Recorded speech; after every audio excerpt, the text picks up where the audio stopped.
the Douglas Mayor's Junior Council meeting. This will serve as our regular meeting for September the 20th, 2021, which will now come to order.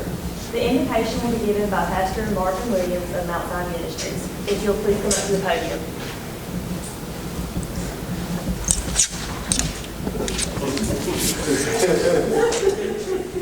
I will pray for the mayor. Am I supposed to use this? Good there. I don't need one. I got a good voice, or a loud voice. You would, that's good, Lord. We come before you this evening, God, and we ask the one who created us, the one who made us, the one who designed us, Creator of all humanity. We pray that in every endeavor that we encounter into, that we realize that, God, before you made a man, you created a work for his hands, and you made him a caretaker of the resources that you put into his hands.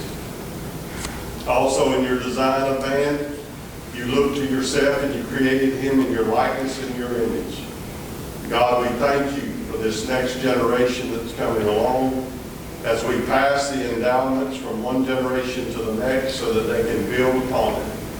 We pray that in every endeavor that we strive to take on, God, that it might always bring you glory and honor in it, as we pass the wisdom of previous generations, as we pass the torch of representation and all that we can do, God, that we might bring honor to our society, and that we continue to be the caretaker of the resources that you put into our hands.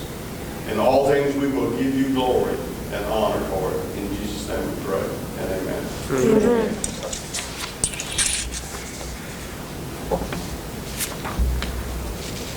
Now, if everybody will please stand, Ms. Taylor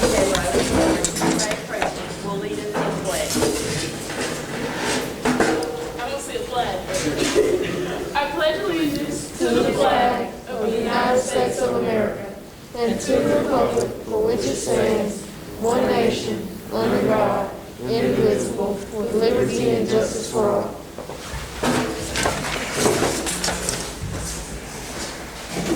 Next, we have the approval of the order of the agenda. I accept that we move this motion. I second this motion. The motion has been seconded. Any further discussion? All in favor, please say aye. Aye. All opposed, please say nay. The ayes have it, motion carried. Next, we have recognitions and spotlights. Good evening. Good evening. This is a wonderful part of the agenda where we actually get a chance to recognize our outstanding youth. We also want to extend an opportunity for anyone who has youth that are just doing something spectacular in the community, academically, athletically, to let us know. We love the opportunity. Our mayor counts it a blessing to have an opportunity to recognize our youth and let them know that we stand behind them, we see them, and we support them. We would like to start with recognizing our own. This month, September, meeting is being held by Jenna Williams, our junior mayor.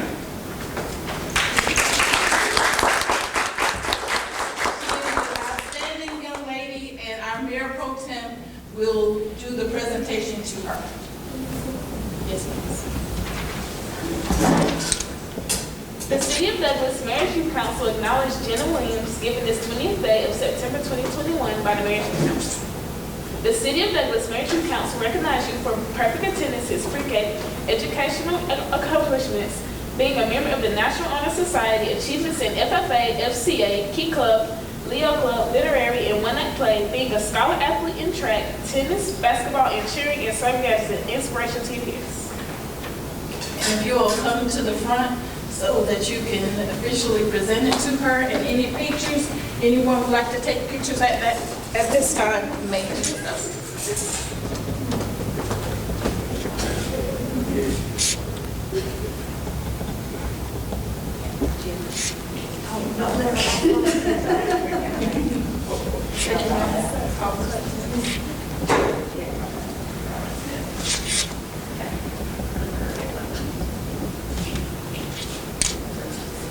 Okay, next, I would like to give a quick report from the Keep Douglas Beautiful Committee. This is being presented to the Mayor's Youth Council. We had our last meeting on September 14th at 2:30. We went over several things regarding in that this is a new committee that's just forming. Went over the bylaws, membership. There was an opportunity for persons, part of the membership, to elect our official officers. And we also spoke about the surveys that were being done for the 6 wards and the teams we set up. And the surveys are just an analogy of the community. We actually had to go down specific roads in each ward and grade them on litter, graffiti, improper signs, junk cars. All of that was in the effort to just kind of see where the most focus needs to be. Okay? And I'll keep you updated regarding the continued progress of this committee. And with that, I will hand it over to our junior mayor in her recognition of her spotlight. So my spotlight was Miss Beasley, and her plaque says, "The City of Douglas Mayor's Youth Council recognizes you for your outstanding care and concern giving to all that you come in contact with, but especially the staff, parents, and students of CCA. We appreciate your contributions to the lives touched in the great city of Douglas, Georgia."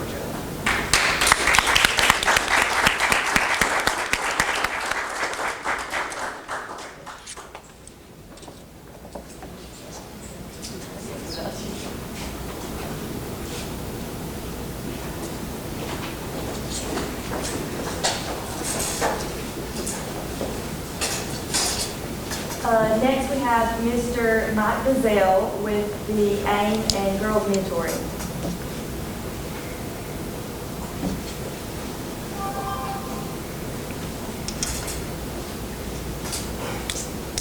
Good evening. Good evening.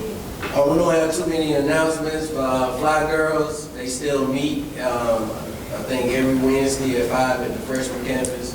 You got Miss Latressa Moses, still 101, she still meet first Tuesday and fourth Tuesday with the AIM program. For AIM, we've been bringing awareness to suicide prevention this month. I just want to leave y'all these statistics. On average, in 2020, 132 Americans died by suicide each day. 1.4 million Americans attempted suicide. Suicide is something we run away from, a topic we don't talk about a lot. But this month, AIM really set forward to try to get that out, to try to encourage people. I gave y'all each a wristband that says, create the life that you dream of. A lot of times when people have thoughts of suicide, they feel like they want to give up on life. But just that wristband just to show you, encourage you to create the life that you want. I want to keep encouraging y'all to keep doing what you're doing. And if you know a young man from 7 to 18, encourage them to join the mentoring program at Ambitious Young Men. We meet first Tuesday of every month and last Tuesday of every month. Thank you. Thank you. Thank you.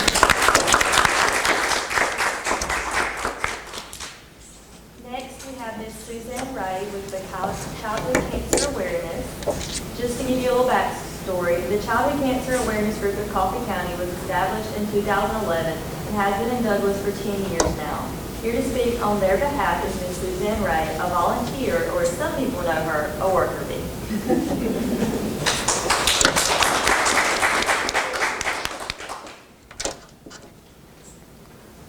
Jen and I keep showing up at the same things. We were at Kiwanis last week together, and I was like, hey, they're having a business meeting, so we get to tip as soon as we're done talking. So, Mayor, we only have 10 of these signs this year, so I brought you one to put at the city. So, Okay, continue.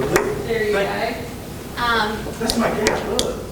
That's what our shirt is this year. I was going to show you because September 24th is the Childhood Cancer Awareness Day as deemed by Mayor Paul in Douglas. So everybody will be there wearing our Buzz Lightyear shirts. Last Friday, we had a car wash with Tidal Wave. It was their charity day, and they give half of the proceeds from all day long Friday to our group. So we were out washing cars. If you went by there, you saw the yellow balloons and the people standing by the road and stuff. So we also have launched a online auction. I know many of you have been to our silent auction or to our live auction that we have every year, but because of COVID, we're trying to be a good community partner and just don't feel like that we need to have that many people in the same room. So we have chosen to do an online auction. And that is live right now. You can go to our Facebook page, which is Childhood Cancer Awareness Group of Coffee County, and it has the link right at the top, and you just click on that link and register. We have about 75 items. We have everything ranging from Yeti coolers to a AR-15 to a rolling pin that has a Santa Claus on it. I thought that was really neat. We have something for everybody. We have bicycles. We have, just like I said, about 75 things. That's going to run until the last day of the month. It'll end at 11 o'clock on September 30th. We have a headquarter this year. Usually we try to let our members kind of sell our shirts or we sell them out at Ultimate Graphics, but this year we decided to staff our own headquarters. It's right below Smile Doctors, kind of to the left of the Chamber of Commerce. It's in the old Skintastic building. And we have people there every day next week and this week because, like I said, Friday is Childhood Cancer Awareness Day, so you need to be getting your shirts. We're already out of some sizes. That's not to push you to go ahead and buy. That's just honesty. There's no way that we're able to order shirts and get them in and get them printed in the same time frame from last year, just because of COVID, obviously, and shipping and different staffing issues and that kind of thing. So we are nothing without our volunteers or donors. Last year, I know we collected almost $186,000, which sounds like an astounding number for Coffee County, and it is. But our group spent almost $240,000 last year. So, as you can see, there's a shortfall there. We try to always say that, we keep all our money local. We've been good stewards of the money that we've been given over the years. So, we were able to accommodate that shortfall, but that's, any business can't run in a negative, for very long. So we're hoping next year we can get back and be back doing things like we've done before, be more in the community, have our live auction, have our silent auction, and kind of get back on track like I think everybody in our community wants to do. So again, you can find us, look for the gold bows, look for our logos in the window, and there will be ladies there all week long. Some people don't want to come into the headquarters. If you want to, we have ways of doing like a contactless delivery. We'll let you pay online and we'll toss your shirts out the door to you. So anyway, Jenna, thank you for letting me come and speak. And if anybody has any questions, like I said, most of them can be answered on our Facebook page or by finding one of our members. So, I actually have one thing. Okay. What was it you were saying at the other night about all the counties that you also? One of the biggest misnomers about our name is it's Childhood Cancer Awareness Group of Coffee County, which I always laugh. It's such a mouthful. I know that. If we had thought about how many times people were going to have to write that out on checks and things like that, we probably would have shortened the name up a little bit. But one of the things is because it says Coffee County, people think that we only take care of kids that are in Coffee County, and that's not true. Our charter allows us to take care of kids in every single county that touches coffee. There's 8. I got asked that the other day in Fitzgerald, and I was like kind of called because I was like, I don't know how many counties touch coffee. So I did a little research, and there are actually 8 counties that touch coffee. And we have somebody in every one of those counties. One of the things that I've been able to do this year is to go to different things like Women in Business over in Fitzgerald and trying to make contacts. I know one of the things that we said a couple of years ago that we would love to do is these bracelets. They say to infinity and beyond. We usually sell these. But last year, because of COVID and because we weren't out in the community as much, we gave a bracelet to every kid that was in Coffee County school system. Because as many of you know, a $15 shirt is a lot. Some people don't have that extra. Now more than ever, people don't have that extra. So we didn't want any kid to not be included in Childhood Cancer Awareness Month. So we sent a bracelet to every kid that was in Coffee County. Next year, what we'd like to do is we'd like to stretch that out and be able to do that in all 9 counties that we serve, so that everybody would know more. And our goal, our long-term goal would truly to be to have this Childhood Cancer Awareness Day in all these counties and see all these school systems pick it up and really get behind our T-shirt campaign and really make it aware. Because, you know, when you think about statistics, I don't like to use a lot of statistics, but it's simple. More kids die from childhood cancer than anything else, okay? Only 4% of the money that goes to the NHIC is spent on childhood cancer research. Over the last 50 years, there have been 3 drugs that have been used to treat childhood cancer, new drugs that have been used to treat childhood cancer. When you put that into perspective, you know, that's alarming. To me, it's alarming.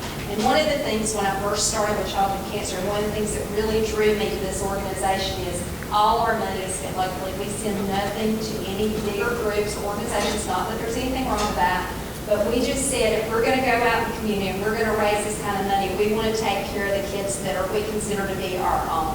I know Friday, one of the things I told was I was sweating. It was hot, right? It was muggy. I mean, you're at the car wash, got all that water going. Anyway, it was a hot day. About 2 o'clock, I was sitting there thinking, you know what? It's hot. Yeah, I'm too old for this. And I looked up across the parking lot, and I saw one of our little girls walking up, and she had her little shirt on, and she wanted one of the signs. And she had come to the car wash to get that sign. I thought, golly, you know, what are you thinking?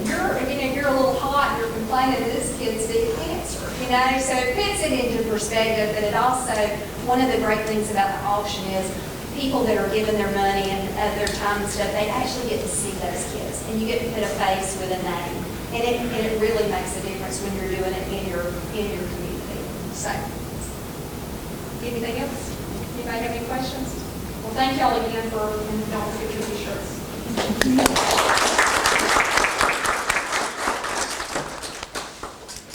Unfortunately, we don't have the paperwork, but I would like to make a proclamation that the Mayor's Youth Council will wholeheartedly support you and childhood cancer in any way we can to help y'all. So next we have Mr. Kurt Bennett with the water park presentation. Will we be able to see from here? You might want to spin around. What's our best bet for getting something on the projector?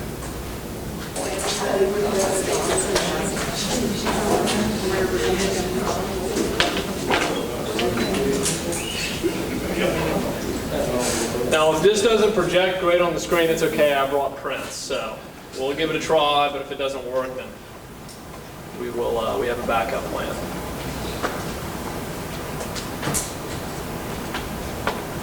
But while that's, I think I've got it set up. So while that's firing up, I'll just introduce myself. I'm Kurt Bennett. I appreciate y'all giving me the time to come here. I don't know that I've ever heard of a Mayor's Youth Council, and I think that that's really cool. The mayor was explaining that to me, and kind of the role that y'all play in the city, and the fact that that so many people have come to hear what you guys have to say, and that I'm here all the way from Atlanta because of an idea that you guys had. I think it's pretty cool, and props to you guys for doing what it is that you do.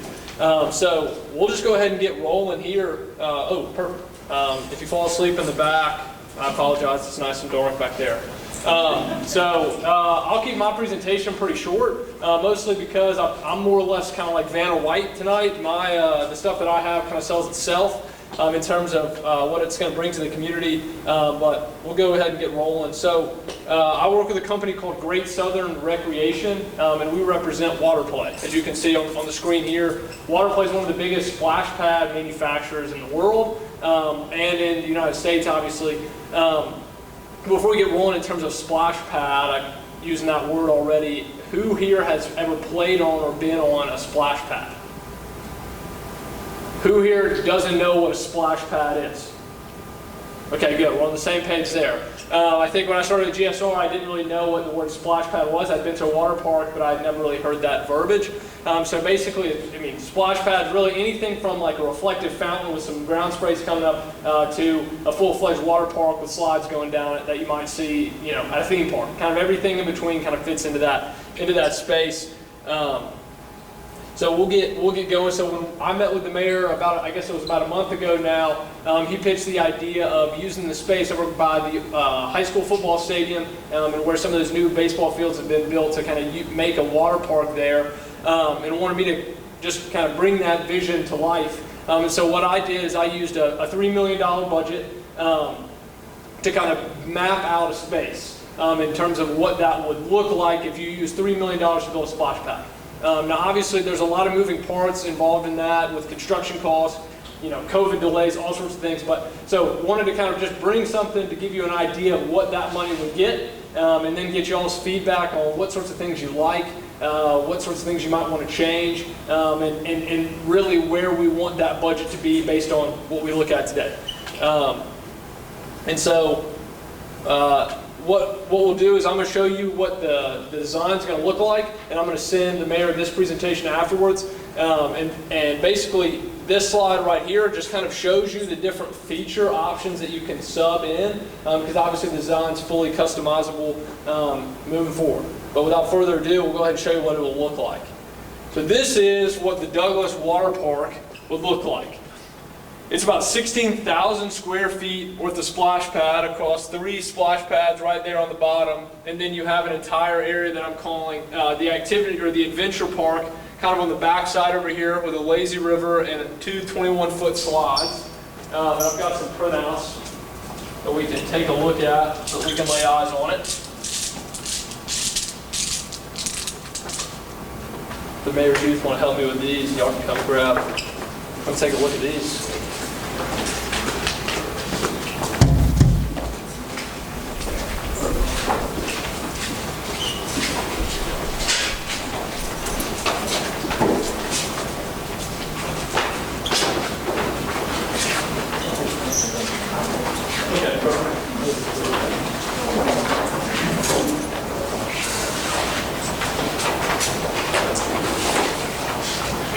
So really what I'd like us to do is we can find a place to put these on a table, and people can walk around and look at them. Really, more so than a traditional presentation on it, I really wanted to put this before you guys because, to be honest, when I was thinking about the idea of building something, with $2 million, with $3 million, we worked on a project like this before, but it was even hard for me to think, okay, what exactly is that going to look like within the space that you have? And so I wanted to give you the opportunity to kind of visualize, how big this park is going to be. And then what I thought we could do is I brought a couple Sharpies, and we can maybe keep the big aerial shot, I think that's down there on the end, unmarked on, just so that we can have something if y'all want to hold on to a good clean version of it. But then wanted to just put these kind of on a piece of on a table and walk around and say, maybe circle things that we really like, and kind of go through, what about this park do we really appreciate? What sorts of things might we want to change? Before we walk into that, I'll just kind of walk you through the different areas of the park. So the way that we set it up to kind of flow, I'll use this one. This is a good picture right here. As the main diagram, you'll basically come in right here in a main, there will be a building at the front. That building is going to have concession stands, bathrooms, that sort of thing right here in the middle. And then you'll kind of walk into a picnic area that's got a larger shade over it, that's got the city of Douglas's name on it. And then basically walk through what will be more or less a grasslands themed splash pad right here, followed by a beach themed splash pad right here in the middle that's got a larger activity tower in it with some water slides attached to it. And then here on the back side, really our most family friendly section of the splash pad in that it's the most spread out. It's going to be very inclusive in the way that it's designed. I'm not sure how Coffee County and the neighboring counties are in terms of having spaces that really accommodate a wide range of physical, cognitive mobilities. And so that was really what we had in mind here with this space in terms of having a little bit more room if you were in a wheelchair, if you had those sorts of mobility deficiency, but the things you're working with there with 2 picnic areas on either side to look on.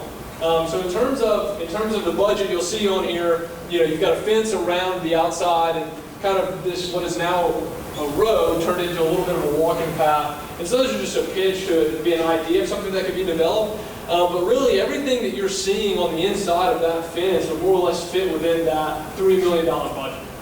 You've got a lot of equipment on that, so in terms of if you want to increase that budget, decrease that budget, there's room to adjust that to still accommodate it. But this is just kind of an idea of if you allow that much money to the park, what it would look like. So I'll just open the floor. I don't know if anybody has any questions after looking at it or want to get up and take a look at it. I'll answer this. Let's take those back up in the mayor's and council. Okay. So, why y'all go ahead and start?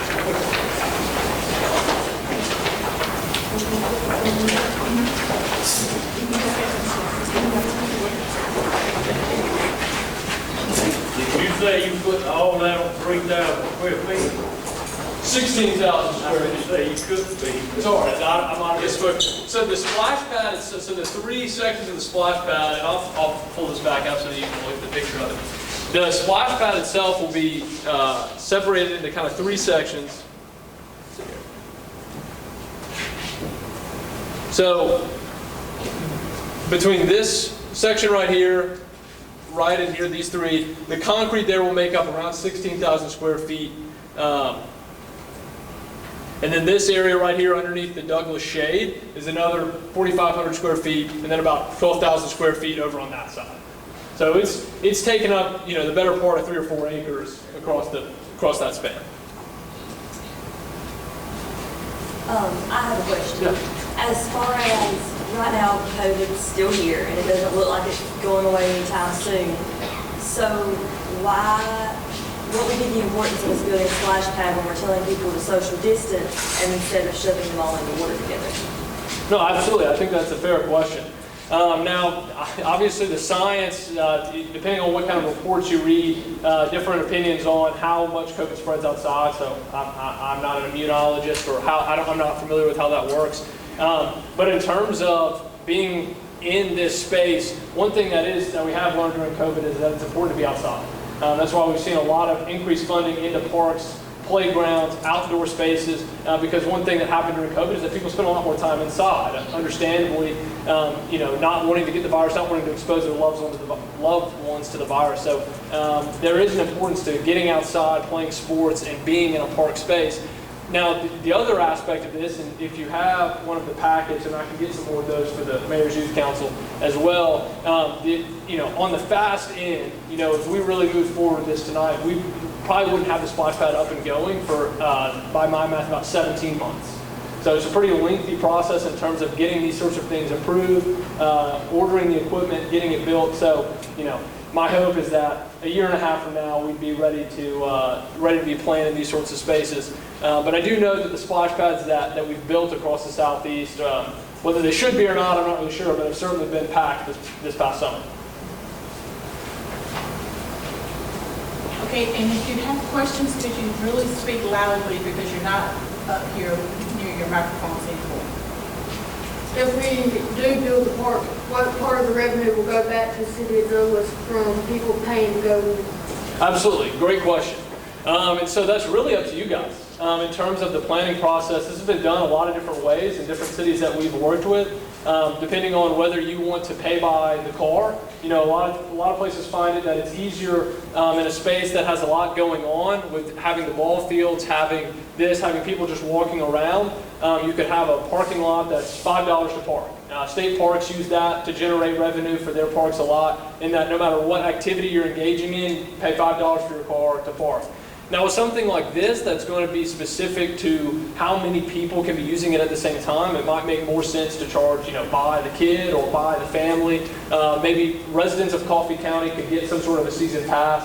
We've seen that be successful, where if you're a resident of the county, your taxes want to pay for this, you might pay some sort of a user fee, because these sorts of parks are expensive to operate on an ongoing basis, just with lifeguards and oversight and things like that. But that would be one way, some sort of charging for admittance that would really give you the opportunity to make your money back. And with something like this, there's not another one close to this part of the world. So in terms of the 8 counties that are around, you get a lot of foot traffic here. What are they going to cost to maintain that park? So there's a few variables going into it. So in terms of the oversight, with this kind of equipment, you would need to have at least one person really on site at all times when the park is running, just to oversee the mechanical aspect of it. And so it's almost like kind of budgeting, at least during the summer months, the salary of somebody, paying them however much you want to pay them. And then in terms of the chemical cost, it varies. In terms, this park puts out, I think, I was looking at it earlier today, about 1,000 gallons a minute.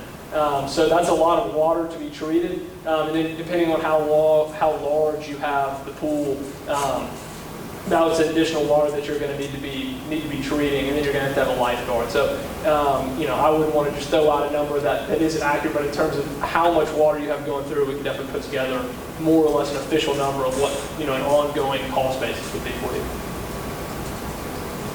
Would the park be open for 7 days a week, or would it just be a weekend? It's again up to you guys. We've seen it both ways. In the summer months, you can run it all day long. But in a community like this, when school goes back in session, I would be surprised if it had the foot traffic to justify being open, on a Monday during the school year. But that would be completely up to you guys or whoever is overseeing the park. After being built, who tested? Who tested? Does it have to be tested? Yeah, absolutely.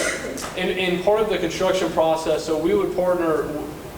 Not only would we build the splash pad, but we'd also partner with a pool contractor to get everything up and running for the pool aspect. And part of that opening is explaining how to and training normally multiple people on the city staff or the Parks and Rec staff, whoever has the oversight, on how to check the chemical readers to make sure that you have the right balance of chlorine, how to test and make sure that all of your mechanical equipment is working, so that by the time we leave and it's set up, you understand, or whoever's in charge understands how to maintain it ongoing.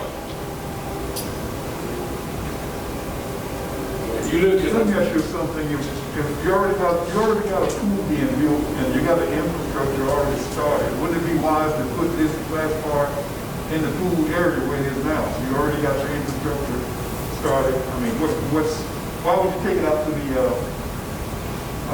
the Charter Stadium? Thanks for this.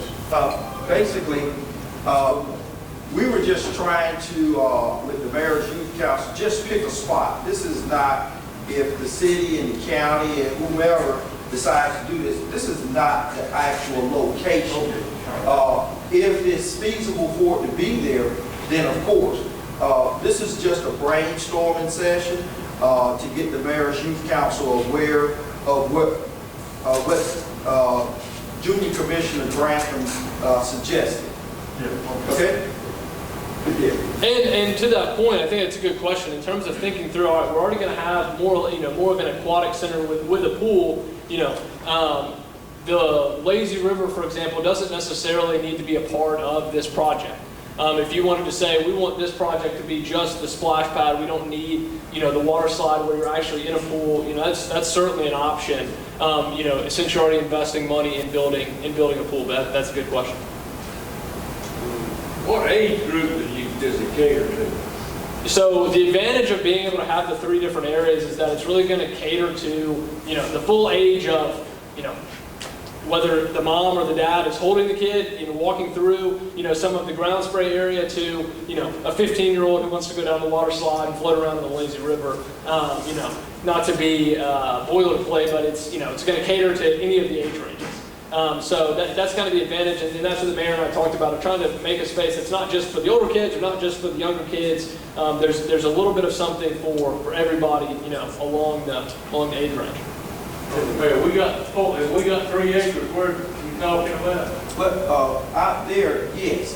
Basically, once again, being supportive, and I say this when it's my turn to speak, being supportive of the youth council. Talk to the mic, please. That'll help me. Being supportive of the Mayor's Youth Council idea, basically, I call him the water park guy. We brought up the splash in the burrows. It was basically about 3 acres. So I was like, where do I have 3 acres just to get some type of rendering? And I thought about out there. And it came up to what we needed just to get some rendering. And in terms of, and I could talk to the microphone too, that's easier, since we have the pictures out. In terms of the layout of the space, another thing to consider is the parking. One advantage to the site over there, a lot of those football stadiums, is that have an incredible amount of parking and just space in that park space. In the fact that really the only grading and site work that would need to be done to use that space would be tearing up a little bit of that parking lot that runs along the outside or the backside of that baseball field. And then the space is basically ready to go. You already have the parking in place, so outside of building that one building, that would really be the only additional infrastructure that would be needed for that space. But obviously we can put it wherever. And I think part of this, like the mayor was saying, and I can pass the floor to you, was really just to give a vision to what the Mayor's Youth Council brought up. Is to say, all right, this is an idea, this is something that we could potentially do, what would it look like? And for me, that was really cool to kind of bring that to life and to show, this is what it could be. Now, obviously, there's a million ways that we can change it, there's a million ways that we can adjust it. This could be something that we bring back up down the road, but it's just something that, this was an awesome idea that you guys had. If we had the opportunity to look at it and say, man, this really could fit in this space, this is what it would look like, and this is what, we can have in the community. I have a question. So what you're saying is, like, this would be best case scenario, that we could do the whole entire thing, but is there a way that, like, if there was only, like, more limited space, or there was only, ability to do part of it at one time, maybe you could do another part of, you know what I mean, to, like, add to it as you go? Phases, yeah. Absolutely. So, and that's a really good question. So there's different ways to go about it. So, for example, the Lazy River aspect is going to be about $900,000. Just kind of the allowance that we built for that section. Those slides are about $500,000 to be installed. So that's that's almost half your budget right there. You could take $1.5 million, build your picnic table area with a shade over it, 3 splash pads moving back to the left. And if you ever decided you wanted to add on to it, you could, but you start off with 3 really awesome splash pads and 20,000 square feet of concrete for kids to play on and people to have picnics on. So this is not it's all or nothing, but it's just really to show, like, if we really utilize this entire space, because I got on a phone call with Water Play and said, look, this is the area that they have, let's try to fill it up with as much as we can. So absolutely, you could, there's all sorts of ways to be adjusted. So really tonight was just to say, this is, if we put every dollar that the mayor mentioned to me into it, this is what it would show, and then now I kind of get a feel of, all right, what actually makes sense for the community? Does this make sense? Do we want to move a different direction? How do we want to go forward with that? So open to whatever the thoughts are, and from the council or from anybody else. Okay, any other questions? The youth council has some more questions. Jeremiah? How long would the process take to build a water plant? So it would be, give or take, about 1.5 years. So there's a little bit of a timeline on the back of this caucus, and I can send that PDF to the mayor so that those can get passed out. So it's kind of relative in terms of if the equipment was ordered today, which on a project of this size, it wouldn't really work that way, because it would need to go through, it would basically need to be going through engineering phase where the plans are built out, the construction portion is put out to a public bid, and local contractors would bid on the actual construction portion of it. And then once that bid was awarded, then all the the rest of the equipment would be ordered, and it would probably be, I don't know, give or take, 6 months from whenever that contract was awarded to a general contractor, which, from working these sorts of projects would be, if we got rolling with it today, it might be, a year from now that contract would be awarded. What attractions could they build for the younger kids? Absolutely. So that's where something that we could customize in y'all's input would be really important. Of saying, all right, let's look at the individual spaces built into the splash pads. Obviously, a 2-year-old's not going down the 20-foot tall water slide. So how do we make the spaces away from that area with the lazy river more accommodating to the younger kids? Is that something that's more important? Do we want to have more space for the younger kids and maybe not as much space for, your 10 and 12-year-olds? We could certainly accommodate that sort of play. But really, the best thing that we find for the younger kids are interactive features where it's something where if you step on one ground spray, the other one hits you in the face. The 3-year-olds and the 4-year-olds seem to really like those because it really throws them off. So like whenever like creating, could we like make up our own like design of how we want the park to be like if we want like a, how to say it, like we want a specific theme for like a little playground or something for the kids. Can we like design what exactly how we want it, or is just y'all choose? We get to choose from your website what y'all have or something. Yes and no. We have a lot of collections, is what the phrase is, of whether it's grasslands or ocean themed, and that's kind of why we went with 3 different themes for the space. And just to give an idea, this is what it could look like to have it customized. But in terms of the materials, they're pretty customizable. You know, we've made a above ground feature to look like a rhinoceros, because that's what a neighborhood, that's what a community wants. I don't really understand how they do that, but they go in their computers and make it just because that's how it's made anyways. It's made in like a 3D modeling program, and we have these saved on file because they're more common. But in terms of designing the space, you have not necessarily infinite, but pretty much any direction you want to go with the space, you can design it to look the way you want it. What are some marketing strategies they all use to promote this water park? Like in terms of once it's built, like from an ongoing standpoint. And so, obviously in a community like this, you're going to have a huge ability to market it while you're having events at other things. You've got your high school football stadium right there, and you've got the Little League fields or the baseball fields all around it. So you're going to have a lot of people coming around and engaging with it anyways. And one of the things that I would recommend with something like this is really getting out and figuring out how do we want to market to the areas around us? Because I would imagine that most of the people within Douglas would know about it pretty quick. You might want to run something in the newspaper that's explaining when it's opening, when you can go, how to get tickets, that sort of thing. But in terms of expanding to the other areas, that would be an awesome opportunity to figure out, does it make sense to advertise on the radio? Do we want to get billboards? I mean, there's just like a business. This would be you would have the ability to turn a profit, bring revenue to the city, and that's something that local restaurants and local shops really want to help you with, because that's something that, if somebody comes into the water park, but they've got to eat lunch. Maybe they go into downtown Douglas and eat lunch there. So that would be a really cool opportunity to partner with local businesses to really help not just, the splash pad, but also, the neighboring businesses and restaurants. Where's the closest one to it? Of this Statesboro. Statesboro? Okay, I've been there. That's an hour. So, and outside of that, other than true water parks, or Six Flags type, true theme parks, there really isn't another one in Georgia of that scale. There's big splash pads, but not really anything of this size. So. Madam Mayor, any other questions? All right. Thank you guys. Thank you.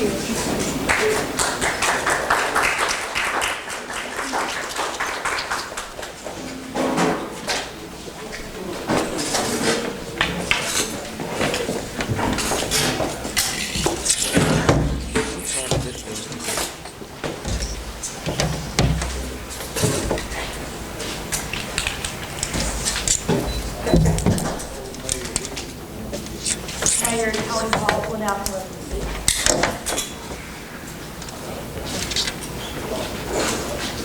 Thank you, Madam Mayor, and to the rest of the council. Thank you for giving me this opportunity to speak. One of the things is that as the mayor of the city of Douglas, every time I open my mouth, I represent 11,889 citizens according to the 2020 census. To tell you a quick story, Mr. Roper, God bless the dead, we were sitting over at his house, and he said, Mayor Paul, you said that you represent all the citizens. I said, yes, we represent all our citizens like that. He said, well, what about that young child that's in a wheelchair? What do our disabled children have that they can call their own, that they're not utilizing with someone else? And we come up with the miracle field to give our disabled youth the opportunity to have ownership in the city of Douglas that has something that is specific to them. Now, how did this splash pad idea come up? Over there, Stand up, stand up. Right there, Junior Commissioner Grant, have a seat. So one of the things as the mayor, we talk about leadership. Leadership is basically you have to earn the trust and respect of the individuals that you lead. Or according to the United States Army in 1983, the art or science of being able to influence an individual or a group of individuals to accomplish a task set by the organization you represent or yourself. Just really simple. So, Mr. Grant and the rest of the Mayor's Youth Council, as the mayor, when I ask them to do something, I expect them to do it. So in order to do that as a leader, when they ask me something, I need to be responsive. We were over at the Georgia Municipal Association, and they were over there doing their junior mayor thing, besides, going on a haunted ride, and Miss Vinetta punched somebody on the haunted ride. We're over there committing assaults. But there's an expo that comes there. So what we did is we went around, because we try to have a balance of fun and learning. We bought a police car and we put one police officer in that car. Cost about 90 grand. You know what I mean? Cost about 90 grand, and they thought it was cheaper. Then we went and bought a fire truck. The fire truck that was on display, I think the highest offer we had was like $100,000. And the fire truck actually cost $350,000, and it takes 8 months to build. So then I threw out, well, the last fire truck that the city of Douglas purchased was $950,000, and it took 18 months to build. Then we went and we bought some Christmas decorations. And sad to say, them snowflakes gonna be around a while. Just let you know. Them snowflakes cost $650 a watt. So you'll be looking at snowflakes for a while. But they found out that it was relatively expensive. And then we talked about how does the city generate funds. Ms. Wynetta gave them some specific tasks that they had to go around to the different vendors and get some information. Well, I'm over there, I'm thinking everything's done, and then here comes Junior Commissioner Grant and then the sidekick, Junior Commissioner Bazell, over there talking about, Mayor, I need you to talk to this guy. I need you to talk to this guy. I'm like, man, what are you talking about? I think we can bring some money to the city of Douglas and get the kids something to do. I'm like, okay, cool. So I go over there and we talk to another gentleman that's standing in for the water park guy. And we sit there and we talk about it and we talk about it and we talk about it. As the mayor, I'm in a very unique situation. I represent 11,889 citizens. Just so happens some of them can't vote. But does that devalue them as a citizen? Does that devalue them as a citizen because they cannot vote? I think no. And what I say matters. I think that I represent 11,889 citizens. Is that my phone? Would you please just do that? I thought I had it on south. Sorry about that. So, as the mayor, I represent every citizen. Every citizen I represent. So, the Mayor's Youth Council, they made an inquiry about a water park. I felt as though I was obligated to research. This young man here has come from Atlanta twice to talk about this. But I want the Mayor's Youth Council to understand something. What you do matters and what you say matters. It matters to me. But guess what? We have Stevie Young here. He's the Director of Parks and Recreation. We have Mr. LaGrange here. He's the chairperson for Parks and Recreation. Over here we have the guy that looks like me, Coffee County Chairman Oscar Paul, that happens to be my father. We have Dr. Lease, who's the superintendent of the Coffee County school system. We have the city manager over there, Mr. Charlie Davis. that I invited here. We even had Douglas Now here to get a full caption of what y'all are talking about. What y'all are talking about.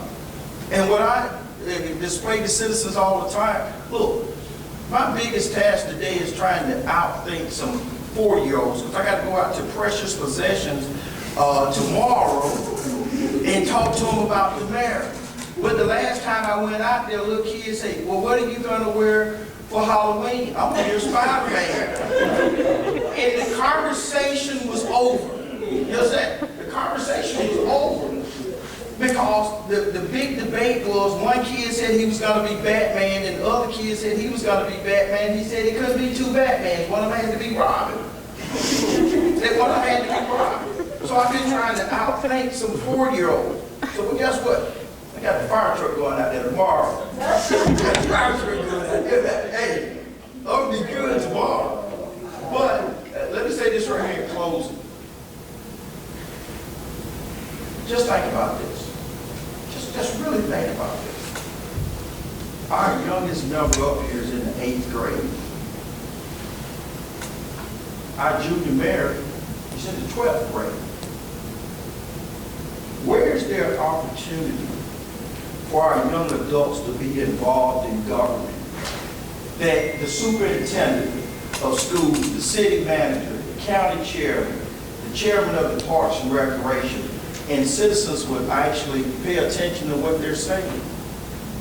I think it's a great idea. I think it's a great idea. You know, Mr. Grantham, you got to come up with $3 million.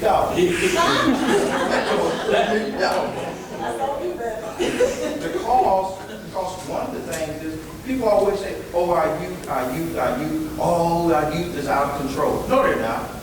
No, they're not. We need better parenting. That's what we need. We need better parenting. These youth are not out of control. Our biggest challenge with these rascals up here is they're so busy. They are so busy. I'm surprised that everybody's here tonight. So I want y'all to remember this right here. This is just an idea that the Mayor's Youth Council has taken upon themselves to get more information. That's it. If Mr. Grantham come up with $3 million, it's going to be on in part. So I'll leave you with this right here. As the mayor, I didn't know a lot of things when I first started. My first term, I didn't know a lot of things. But I started asking questions, like the individuals up here. Now think about these questions that they ask. They're talking about marketing and strategy and this and that. These are not just some simple questions. The junior mayor said something about COVID. Our youth are poised to take over this community. In a few years, all those potholes gonna belong to y'all. The utility bill's gonna belong to y'all. Hey, Parks and Recreation gonna belong to y'all.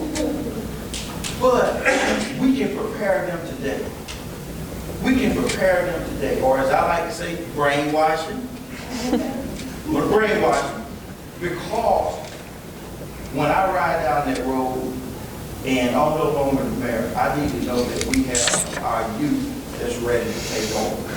And how do we train them? We train them today. And we put emphasis on what they're doing today and show them the correct way to do it. And as long as I'm the mayor, every child in the city of Douglas is gonna have a voice. Nobody went to spend on Parks and Recreation. Hey, y'all take care. Thank you, man. Thank you, Mayor. We will now go to closing comments by the Mayor's Youth Council members. We'll start down there with you, Mr. Grantham. I don't have any closing comments. Mr. Bazell? No comment. Ms. Batten? Thank y'all for joining us for our first meeting this year for 2021 and 2022. We hope you learned something, and we hope you come to our next meeting, which our next meeting will be held October 15th. So we hope you come and join us next time. Thank you. Forgive me as I butcher this, but Ms. Mazariegos? Yes. Spanish too bad. Yes, I'd just like to say this is my first year on youth council team and my first meeting, and I'm glad to see that so many people, important people, came to show us support to show that our county, there's people who support us in everything we do, and I think that's something that motivates us youth. Say, like, look, these people care. All the things they've done, we can do that too, and we can do it better. So thank y'all for coming and supporting us.